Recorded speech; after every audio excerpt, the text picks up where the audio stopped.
नमस्कार, मैं विशाल, एक बार फिर से आप सभी का स्वागत है। तो सर्तन से जुदा भड़काऊ नारा ना होकर फ्रीडम ऑफ स्पीच का हिस्सा बन गया। कल जो नुपुर शर्मा के ऊपर सुप्रीम कोर्ट का जो मौखिक ऑब्जर्वेशन रहा, उससे तो यही कहा जा सकता। लेकिन राजस्थान के बूंदी में सर्तन से जुदा के नारे देने वाले मुफ्ती नदीम अख्तर, उसने और भी भड़काऊ बातें कही थी कि नबी की शान में गुस्ताखी करने वाला का गला काट दिया जाएगा। अब उसको राजस्थान पुलिस ने बूंदी से गिरफ्तार कर लिया।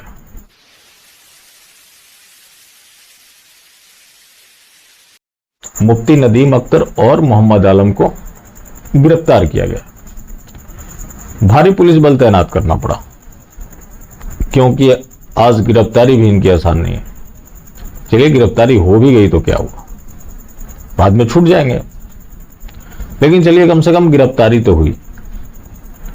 वो तो कन्हैयालाल का हत्याकांड हो गया और सरकार बैकफुट पर है, जिसकी वजह से उसे गिरफ्तार किया गया। तो एक कोई यूट्यूबर है साजिया।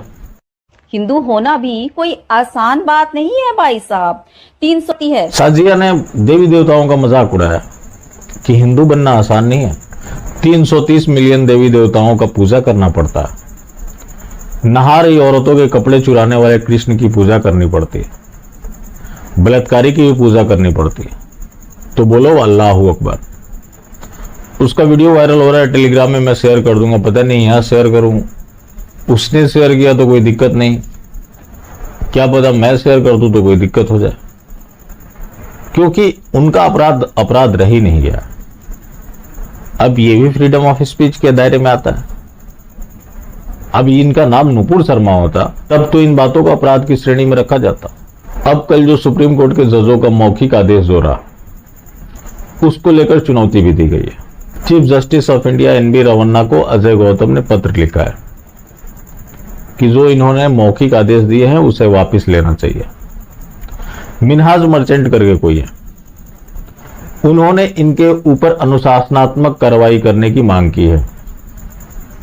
यह अनुशासन से जुड़ा हुआ मामला है और हर किसी की अकाउंटेबिलिटी होनी चाहिए। ऐसा नहीं है कोई सुप्रीम कोर्ट में बैठ गया तो जो मर्जी करे, उसके ऊपर कोई सवाल नहीं होंगे। हर किसी की अकाउंटेबिलिटी फिक्स होनी चाहिए।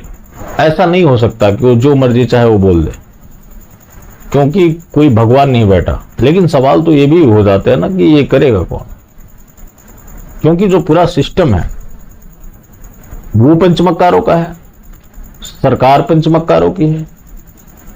हिंदू को तो आज वोट देने तक का अधिकार मिला हुआ है, उसके लिए भी जश्न मनाना चाहिए।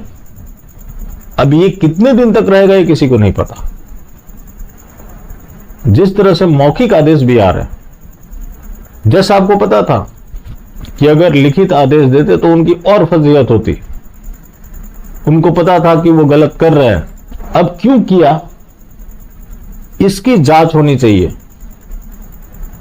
हर किसी की अकाउंटेबिलिटी होनी चाहिए। ऐसा किसी को अधिकार नहीं है कि वो तथ्यों से परे जाकर कोई बात बोल दे।